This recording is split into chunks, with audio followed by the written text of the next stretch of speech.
हिमाचल की बर्फ से ढकी ऊंचाइयों में छिपा है श्रीखंड महादेव। यह केवल एक तीर्थ नहीं, वह भूमि है जहां ईश्वर स्वयं पत्थर बन गए। हर छोटी, हर झील, हर गुफा किसी दिव्य रहस्य की गवाही देती है।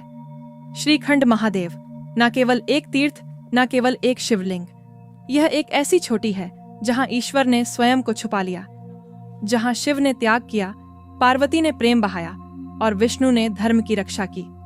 यहाँ हर हवा, हर बर्फ, हर पत्थर एक मौन ईश्वर की पुकार है। भस्मासुर नामक एक राक्षस ने शिव की कठोर तपस्या की। उसका उद्देश्य भक्ति नहीं, बल्कि माता पार्वती को प्राप्त करना था, क्योंकि वह उनके सौंदर्य से मोहित हो चुका था। उसे यह पता था, जब तक शिव जीवित हैं, वह पार्वती को नहीं पा सकता। इसलिए उसने तपस्या की ताकि शिव को ही भस्म कर सके।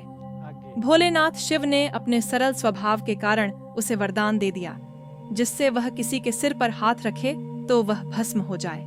जैसे ही भस्मासुर को वरदान मिला, उसने तुरंत शिव को ही निशाना बनाया। शिव अपने ही वरदान से बचने के लिए हिमालय की ओर भागे। वे पहुंचे हिमाचल की निर्मंड घाटी, जहां उन्होंने योग बल से एक गुफा बनाई, जिसे आज देवढांक गुफा कहा जाता है। लेकिन शिव जानते थे, यह सुरक्षा अस्थायी है, इसलिए उन्होंने यात्रा आगे बढ़ाई और चल पड़े श्रीखंड महादेव की ऊंचाइयों की ओर। उन्होंने अपने मस्तक को पत्थर का रूप दे दिया, ताकि भस्मासुर की दृष्टि में रहे बिना वह उसे निरंतर देख सकें। यही बना 75 फीट ऊंचा स्वयंभू शिवलिंग, जो आज भी श्रीखंड की चोटी पर स्थित है। यह साधारण शिवलिंग नहीं है, यह शिव का स्वयं का सिर है, जो उन्होंने त्याग और समर्पण के रूप में प्रकट किया। इसके बाद शिव मौन हो गए, गुमनाम हो गए, लेकिन उनकी दृष्टि आज भी उस पत्थर में जीवित है।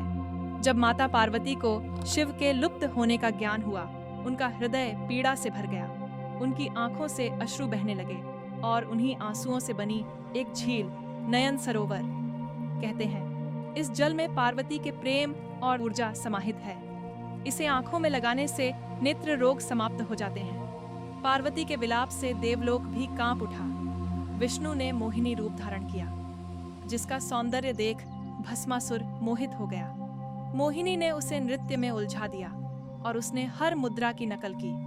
जब मोहिनी ने सिर पर हाथ रखा, भस्मासुर ने भी वही किया और स्वयं ही भस्म हो गया।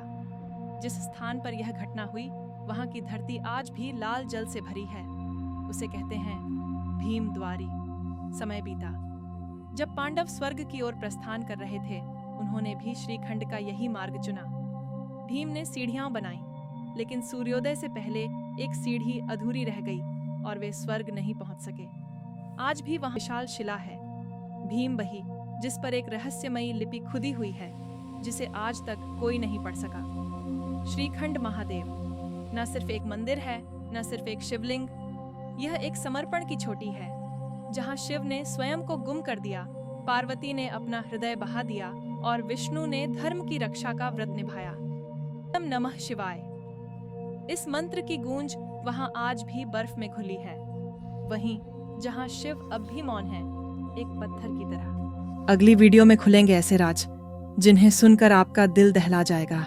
श्रीखंड महादेव के शिवलिंग में जो रहस्यमय दरार है, उसके पीछे छुपा सच क्या है, और वह एक ऐसी जगह जहां आज तक कोई जीवित वापस नहीं लौटा।